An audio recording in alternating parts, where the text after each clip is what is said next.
Welcome to Disrupt You. This is the show where we'll hear what changes are headed to colleges and universities in all departments. We'll learn what innovation really means in higher education. Welcome back to Disrupt You. How are you doing, Dustin?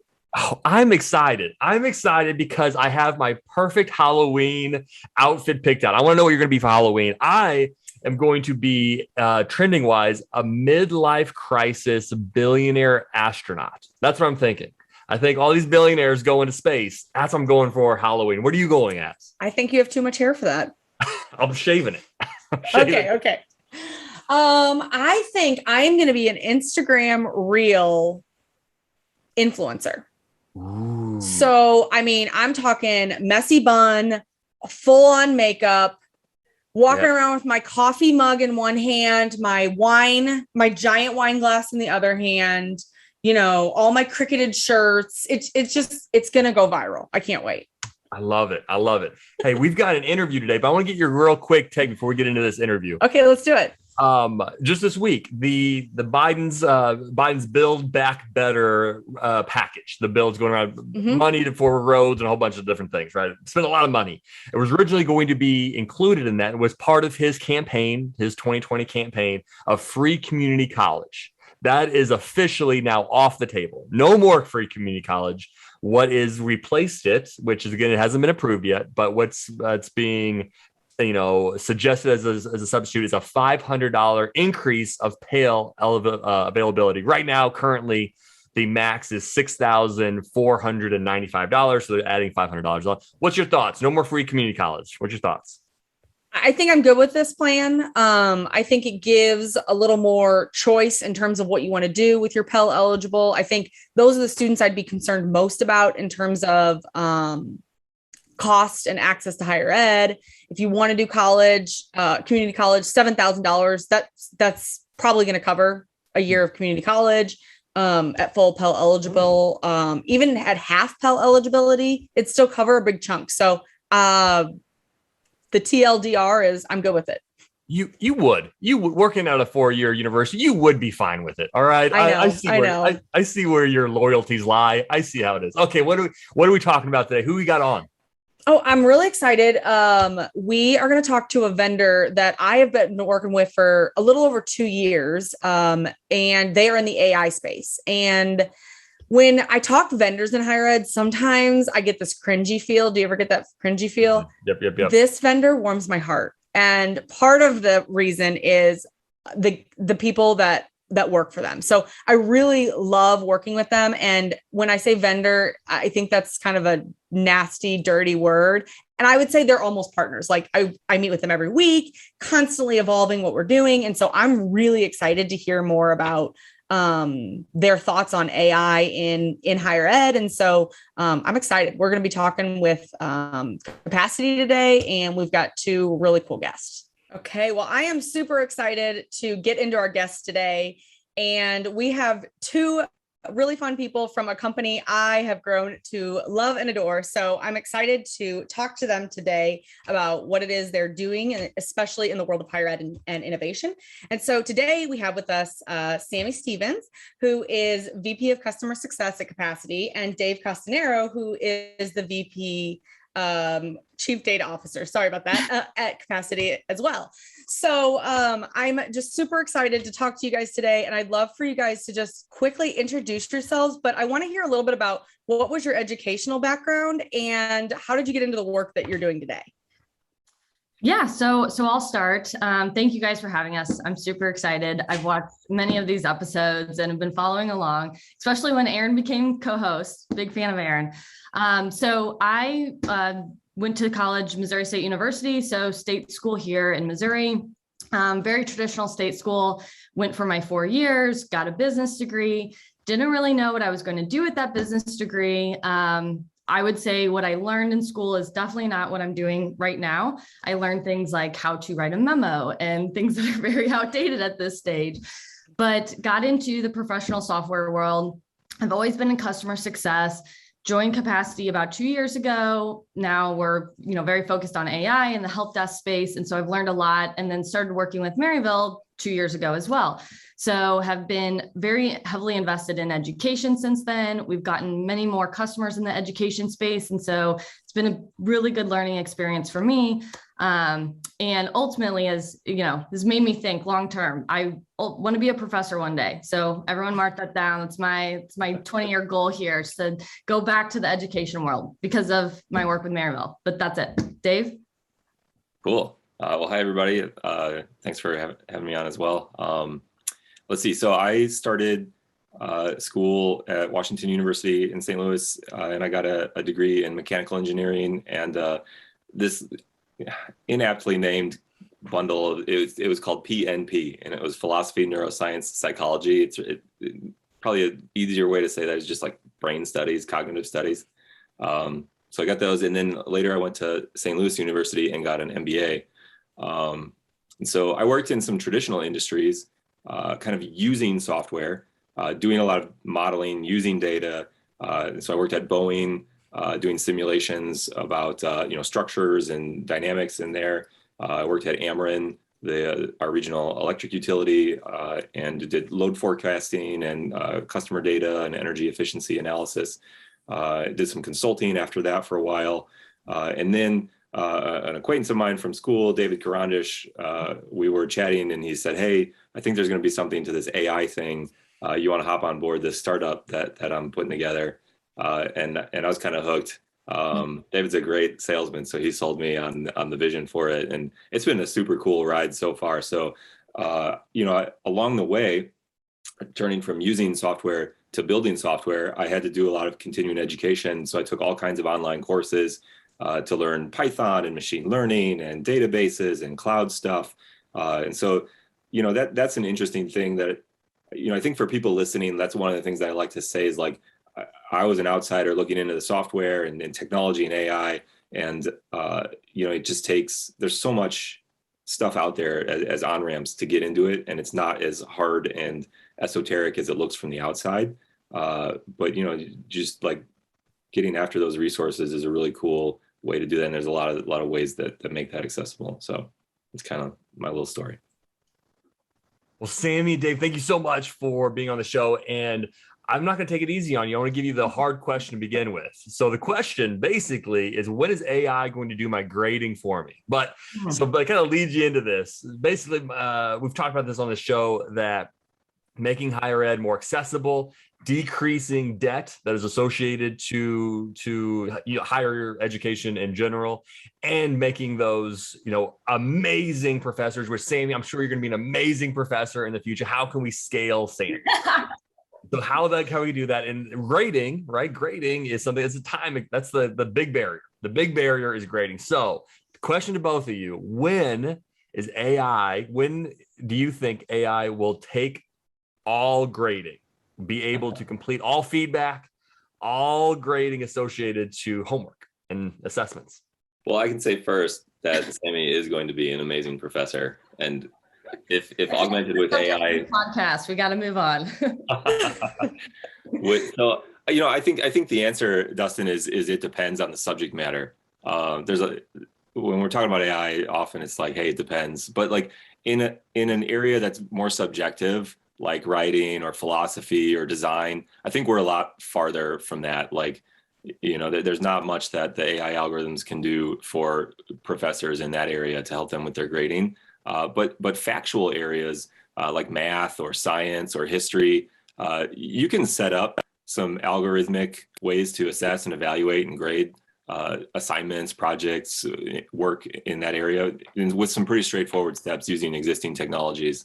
So, question answering neural networks that can, I don't know if you guys have heard about GPT-3 is this model that OpenAI has built that has all kinds of natural language capabilities. So speaking, answering questions, generating text.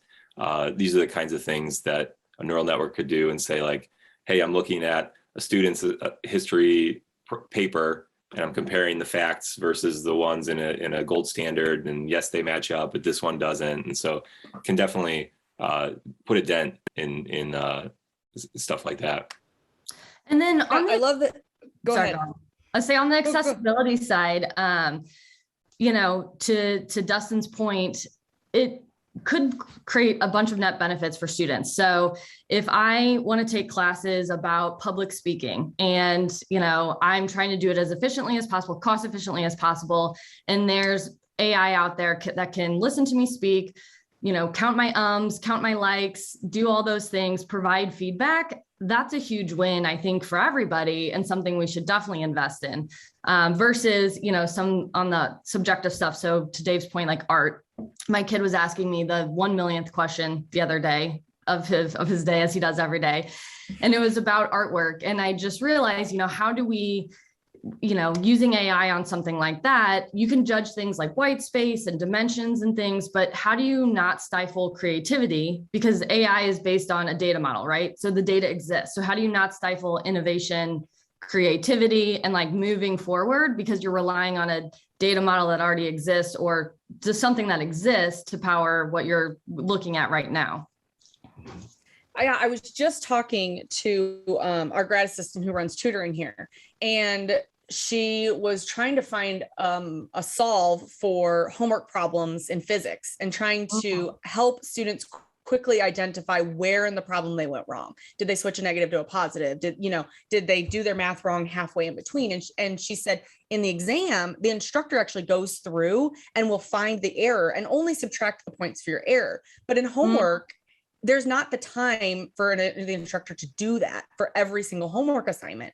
And so I was just thinking when Dave was talking, man, that would be a cool AI win right there, is going through your homework, your physics homework, and being able to say, here's the part of the problem you missed. You didn't miss the whole thing. She was talking about confidence building. She's like, when in the exam, the instructor is able to say, this is the tiny part that was wrong. But what if we were able to do that before the exam in the homework working sessions and build that confidence that, no, you're not bombing this question. You're missing this tiny piece in the physics equation. So as you were talking, I'm like, that's something right now we're not able to do. Either we have this is the answer, is it right or no? Or the instructor kind of digging through and finding that out. But I do think that's something AI could solve for, right?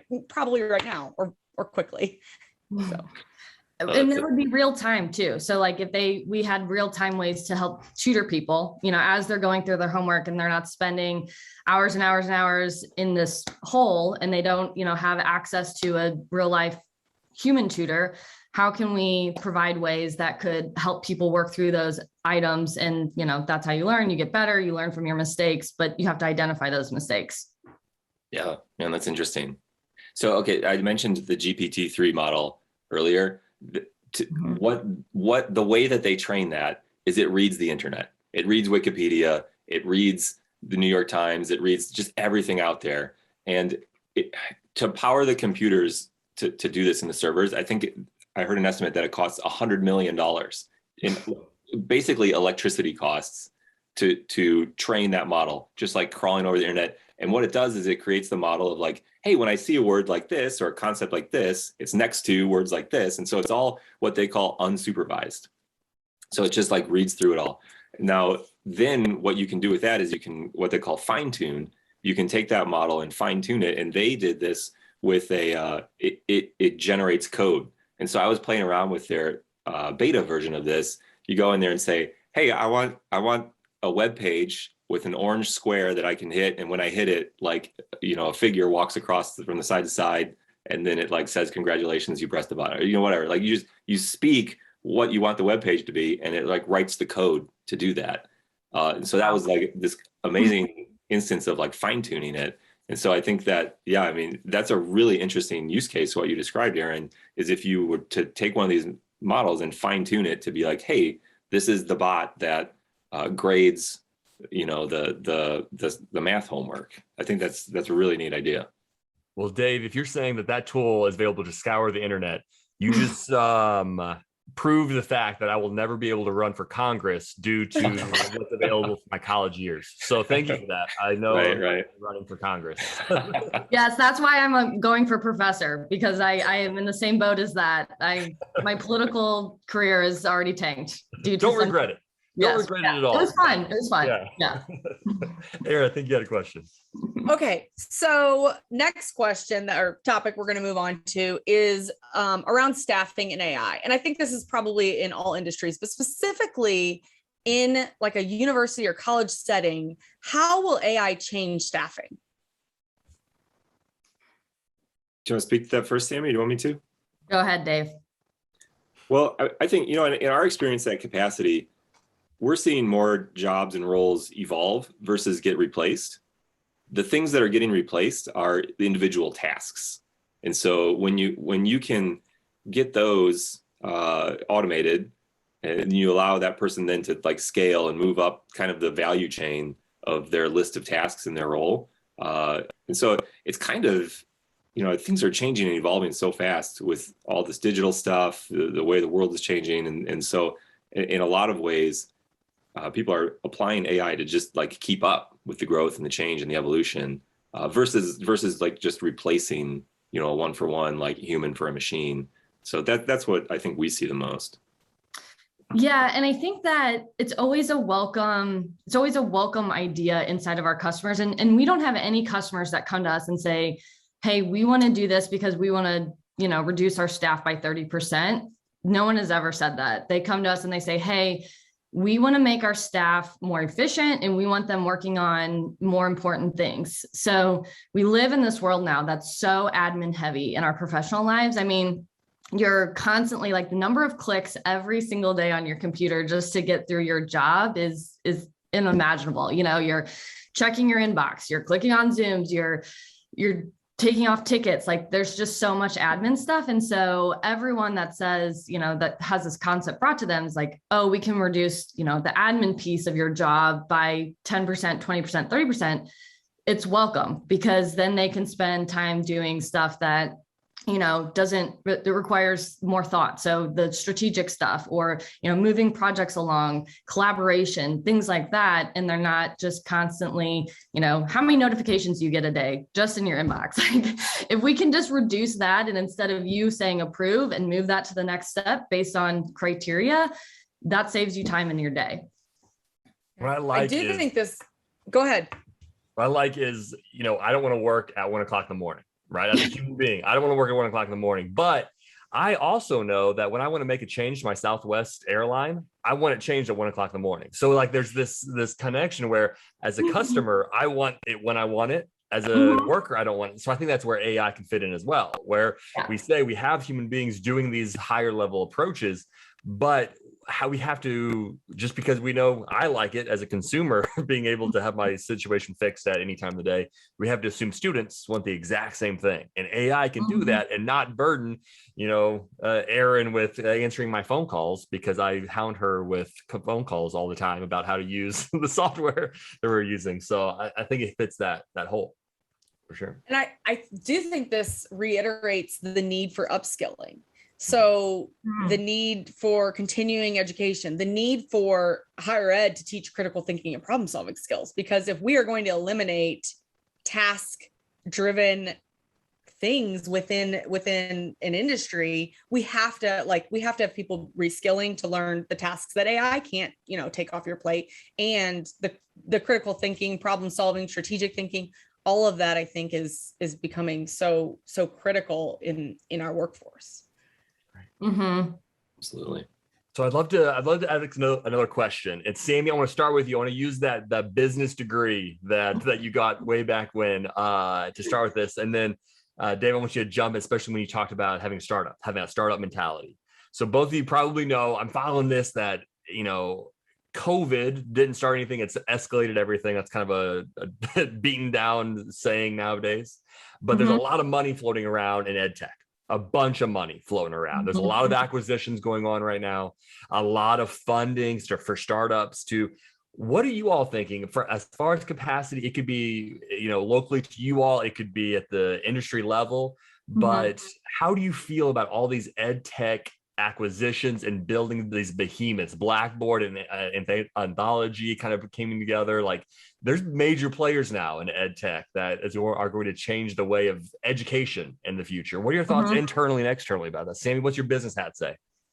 Well, I mean, So that happens in every industry, right? So, and I think maybe EdTech is probably, it may be two steps behind some of the other more technically advanced industries, but that's what you see is you see these acquisitions, conglomerate, so that the idea is you have a set of tools that works harmoniously across, lots of different product lines. And that would be the ideal set. So in that case, it would be a good thing for the end user. But what can happen is there's your pros and cons to everything. So on the negative side, you can also create these 800-pound gorillas that, you don't necessarily, they don't have the interest of the user at the heart of everything, because they know that they have a position in the space now that you have to use them. There are no other options. You have to sign up for one of their set of tools. Therefore, they'll hook you for everything. But overall, I think, net positive for education that these acquisitions are happening, because that means there's money there. That means there's focus, there's attention, and there's advancement. And then, there's going to be competition among those big players too. So ultimately, I think students will win in the fact that, people are spending more money here. They're spending more time, more focus. They realize how big of an opportunity this is. It's going to make students' lives better. Yeah. Yeah, I totally agree. I think, when you see, I like to see dynamism in the market and like things changing. When I see two kind of incumbent companies merging, that to me is more of a sign of like, I just don't think that you can rest on your laurels and set up a cartel in today's like highly evolving and highly dynamic environment. Like that to me is a signal more of, hey, the threat is no longer each other. We're not competing against each other as much. We need to consolidate so that we can defend against like these new startups or these new industry movements or these new trends. And so I think that is always a good sign of dynamism, that like, you've got startups, you've got online education and real life education. There's just a lot of moving and shaking in the landscape. And so yeah. How's that playing out for Maryville though? As you are using all these different tools and then all of a sudden they become one tool, and what's that like inside Maryville? I think what's been difficult for us in terms of large vendors that offer like they say we have the solution for advising, we have the solution for this, is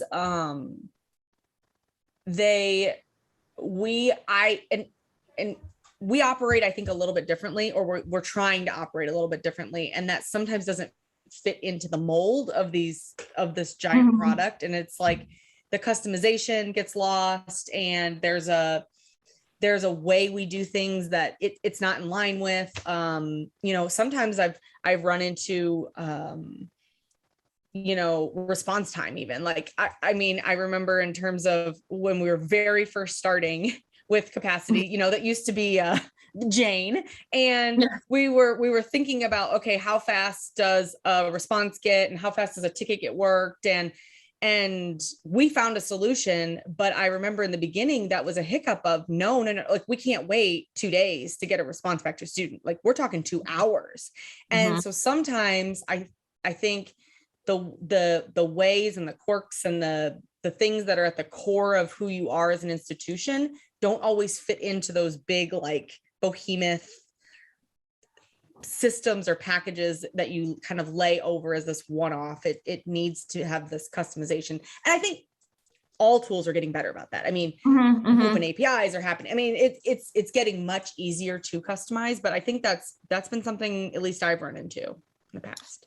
Yeah, so I hear this conversation all the time, and it's one of the things I have to go back and sometimes explain to our customers is that, we've got a lot of product lines inside of our product, and it can take a while to get implemented and up to speed and trained, but we did all that very intentionally because we want each piece to be able to be as customized as possible, so that, the way that Maryville is going to use it is very different than the way that, US Bank is going to use it, or some other, someone completely outside of your industry. And so we've got a lot of builders. We've got a lot of kind of, you can integrate here, you can build your own API integrations, you can build your own interface, things like that. And it's for that exact reason, is that we don't want to lock ourselves down. We don't want to create a platform that locks anything down, because my conversation with you guys every week is very different than my conversation with another customer every week. Yeah, that's a good point. We're not building a monolith that, like, you know, in the mass consumer market, like I think some of these software companies can, you know, hey, we're going to design it for everyone, and it's going to be, you know, a billion users, and if 100 million of them don't like it, like, then they can just ignore it because our market is fine. But like, you just can't in an enterprise SaaS company, like, if you're not working with your customers to like customize the solution for them, like that's a bad sign. Yeah, one of the ahas I had, I guess it was this week, was we were talking about customer service and delivering products and how we do that in a customized way. And, you know, I said, so often I hear like comparisons to Amazon or Target or these things. I'm like, I'm buying my toilet paper there, or I'm getting my robot vacuum there. Like, this is low risk, people. Like, if it's not exactly the experience I want, that's okay. But if I'm going to go build a home, like, I need somebody who's going to go through every detail with me, walk through the process with me, sit by me while I'm there. And that's what investing in education, it is one of the biggest investments a person can make. And so comparing it to buying a robot vacuum and that experience, I think is wrong. I mean, I think we can compare parts of higher ed to that experience. So when you go to the bookstore to purchase something, or when you go to get your food, but in terms of the unit of investing in this education, it's a huge investment. And so I think the level of customization, the level of, you know, service, the level of somebody walking by your side is just so elevated from what we would see at, you know, an Amazon, a Target, et cetera. Those are low risk purchases for the most part. Yeah, I'm going to steal that from you. It's a really good way to think about it, in the way that like we serve our customers. So consider that stolen. Okay, got it. Noted. I like to play devil's advocate. I like to make the show fun. This is always. Yeah. So looking at the big tech firms, Google, Amazon, et cetera, et cetera, et cetera, looking from a business aspect, there's basically how can Google, how can Amazon increase their stock price? That's basically what they're focused on. How can they increase their stock price?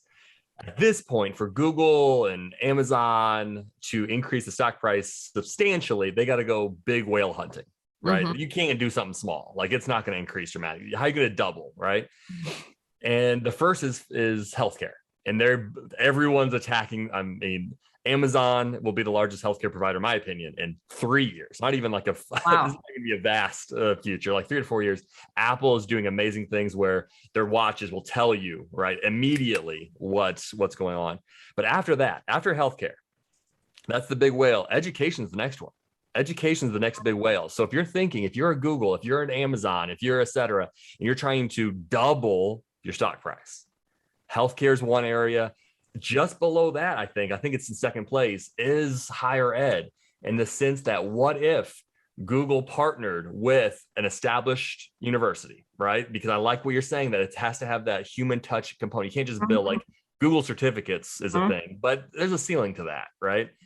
If Google meets X university, they put the billions of dollars into, you know, to put gasoline on the fire and bring down the cost of that education. They could provide a bachelor's degree if they wanted to, right? Fraction of the cost, double their stock price. I don't know. What do you think? Is that too far of a science fiction movie that I'm pitching right now? Or could you see it down the road? Not 6 months from now, but 8 years.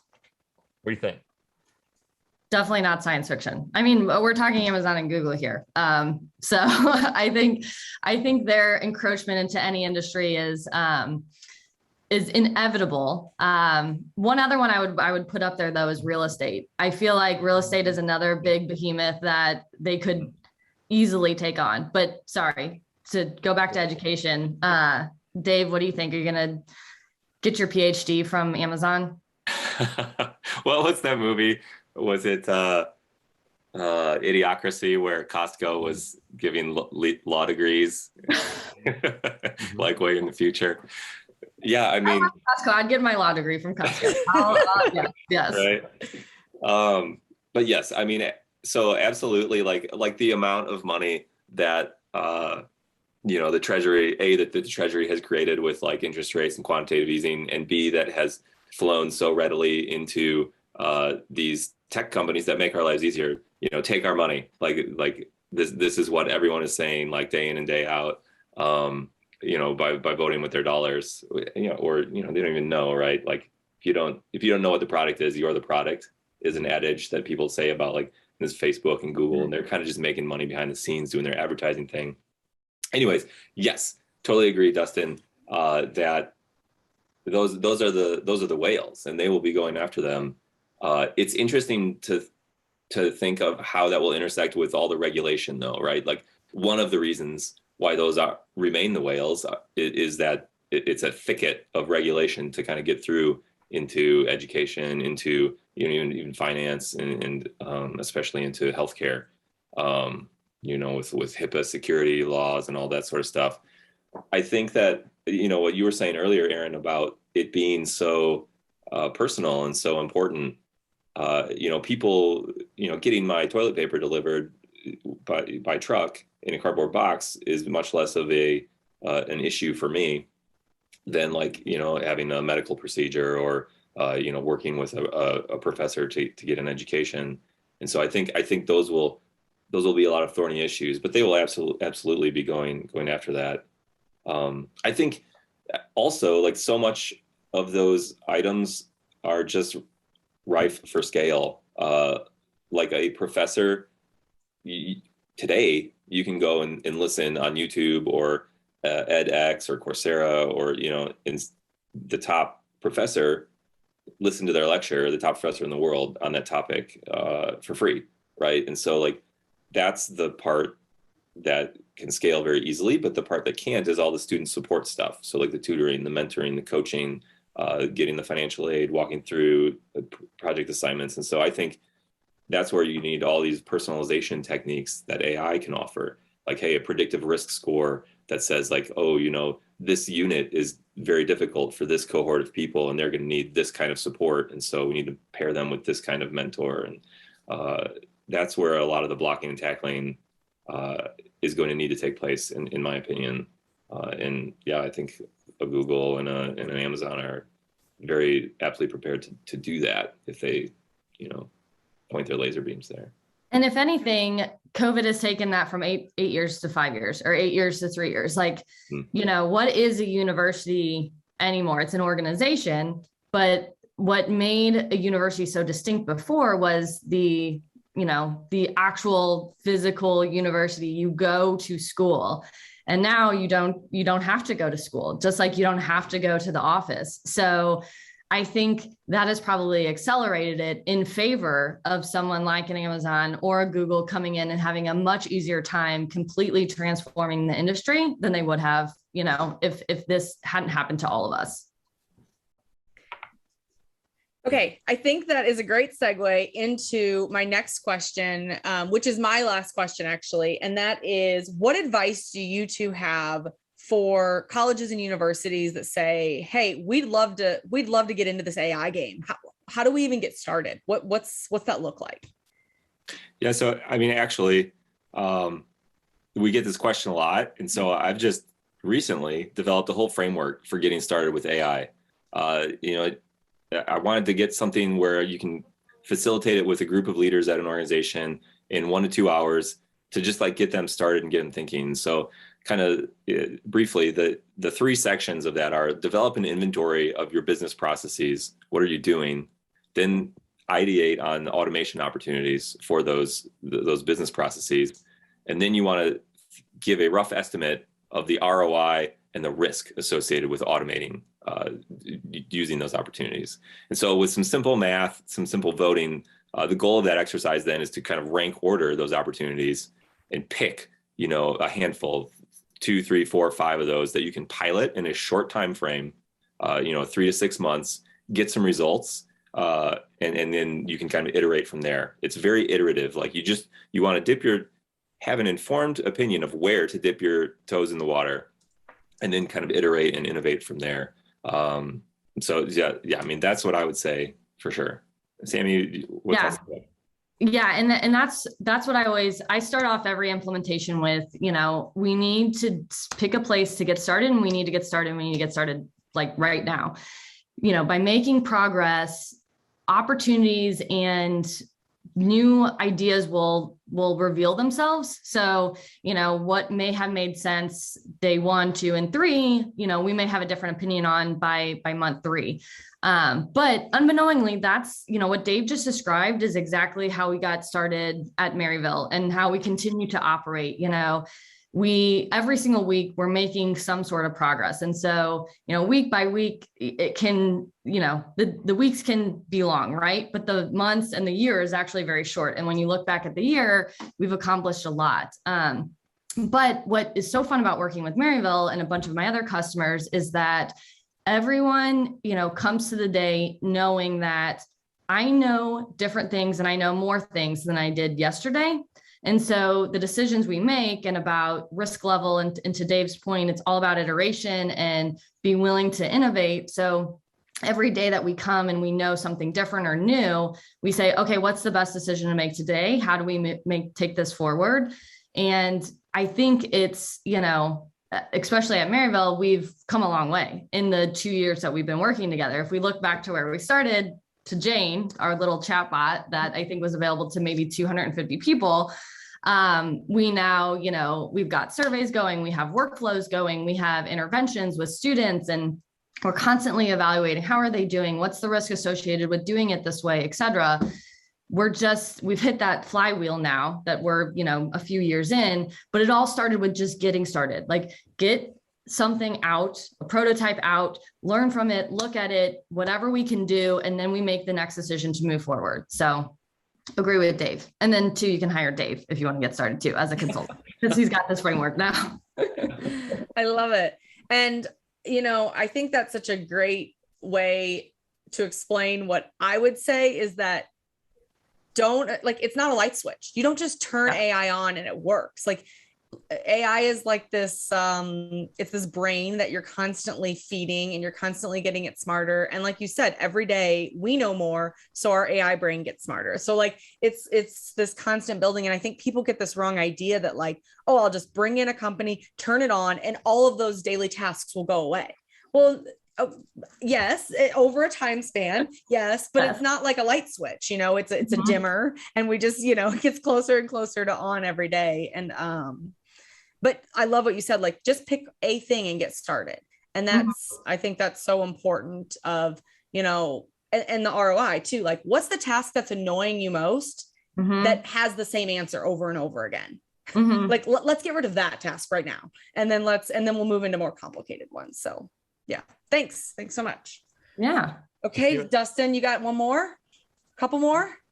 So real quick, I want to speed around based off that. So, and seeing, I love what you say, there are, and I believe this, that, there are years where nothing happens, and then there are days where years happen, right? I think we went through those days during this time. So one area from each of you, one tool of AI, and when we talk about AI, again, we also have to recognize that's many things, right? Neural networks and machine learning, right? So it can be any area that you think of what's a tool or a project or a test that you think could change education? Like a specific example, for example, something I'm motivated by is adaptive difficulty. Like adaptive difficulty, using the AI components, machine learning to make classes customized for you. What's something, it could be in classroom, it could be outside the classroom, but something in higher ed. What's a tool just one tool real quick from each of you? What do you think? Yeah. So for me, and this isn't a specific tool, more of a project for everybody, but with one of my education customers, we just recently started making automations to the financial aid process. And the financial aid process, like, it takes so long. There's so many steps. There's so much to do. And by making small gains there and continuing to improve that, we've seen so much good to come from that, from the student side of things, and then also from the, financial aid department side of things. And so again, education is such a big investment. And so it is like the biggest piece when you start is going through this financial aid process. And so to me, that's been the most exciting thing that I've been working on in the past 6 months on the education space is really digging into that, evaluating it, and figuring out how we can make this process just even a teensy bit better every single day to like have big gains over time. Love that. Love that. Cool. Yeah. What's your thing? What's your thing? So, one of the things that we're working with you guys on is creating a predictive score for a student to assess both success on the upside and risk on the downside. So this is something that we're talking with a ton of clients about. And I think that there's a there, right? Like, this is why people are focusing on this. And there's a lot of things that you can do with a score like this. It's kind of a recommendation engine for what's happening in that student's life. And so to give you an idea of the sort of things that we're looking at the outcomes are like, hey, did they pass the course? Did they graduate? What kind of grade did they get in the course? Did they interact with their peers? Did they interact with their professor? And at what level? And so those are some of the data points. And then on the input side, we can look at static variables like what program are they in? Where do they live in the country? What is their financial aid package and situation? And then we can look at dynamic variables like, how often are they participating in the course, and how prompt are their assignments when they hand them in their online learning portal. So we put all that data together into the data blender, let some machine learning algorithms kind of navigate through them, cluster them, and then you can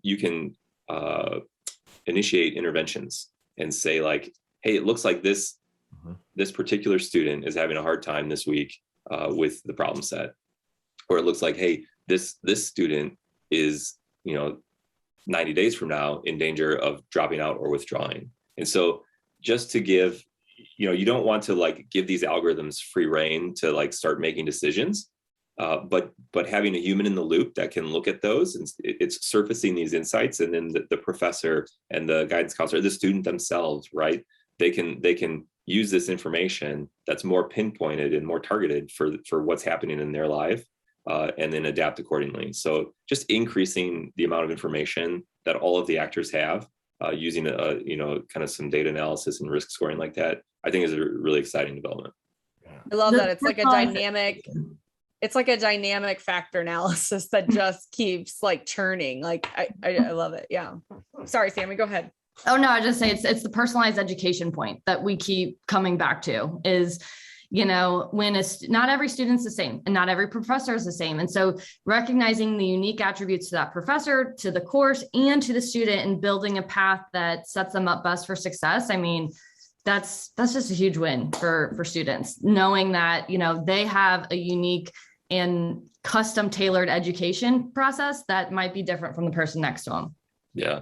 And one more thing I'll add, it's what's neat about it is that we're talking about this evolutionary approach where you iterate. Like getting this first score is very universal, right? Like, hey, is it a good or a bad signal? And that's kind of like when you take your blood pressure, and that's a proxy for like all kinds of other things that are going on in your life.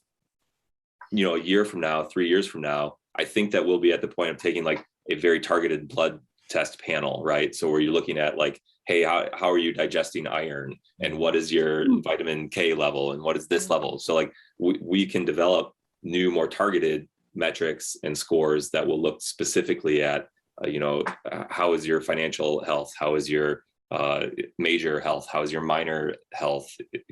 So just kind of going back to that evolution, the evolving theme to iterate, I think that's an important thing to think about. Yeah, as long as we keep Elizabeth Holmes players out of the space. So please, they're the heroes. Yeah. Although I'd love to be worth $8 billion. Fair. Is she really? Like after all this? No, before Yeah. $8 billion. Yeah. Hopefully she spent it on something good, because I don't know how much she's got left. Yes. Well, at the end of the day, if Netflix can tell us what new show I should be addicted to, and if TikTok's algorithm can tell me I should have a addictive relationship with ice cream martinis and an unhealthy buying habit of Legos, I think we can use that same algorithm and that same AI to help student learning. So I want to leave with this final question for both of you. And this is the same question we ask all of our guests. We ask this question. So we're going to give you a free 30-second Super Bowl commercial. Most watched, 30 seconds, whether it be on YouTube or actually during the game. what are you going to use your 30 seconds for? And you can't say capacity, right? You can't be an ad for, you can't get brownie points or get a bonus or anything. So you have to use it for something that you're passionate about, whatever that is. It could be education, it could be dogs, it could be anything whatsoever. But what is the passionate message that you would sell in that 30 seconds? Oh man. Dave, you go first. Dave, this was deeper than I expected. Man. Gosh, I was gonna say maybe we should. I think laughter is the best medicine. So I think it would have to be something funny. Like I always appreciate like when they put like the effort into those Super Bowl commercials and they're really funny. So I think I'd go funny, but I don't know what that would be. Maybe make people laugh and then think, ha ha ha, I should do business with capacity. Oh, cheater. Oh, that was yes. All right. Sandra. So okay, I'll have a mixture of things. This will be a very chaotic commercial, but one, I'll have a shameless plug for my husband's law firm that he started. The entrepreneurship runs thick here at the Stevens household. So have to showcase him a little bit. Then I'd have to have Bluey and Bingo guest star. And if you don't know who Bluey and Bingo are, then you don't have kids. So they're at my house a lot and they make my kids double over in laughter. But then third, passion wise, I would say, so there's this organization I follow. It's called Humans of New York. And they interview and they do a really good job of interviewing people from all walks of life in New York City. And they just open up your eyes to a different way of living, a different culture, anything different. And I would love to showcase them and the work that they do, because they've turned a little bit into a nonprofit organization that raises money for different people in need. And so being able to highlight them and their work. And I just think it makes you a better person when you get perspectives of different people and just see that. So I'm a big fan of their organization, support them a ton. And I think I would highlight them.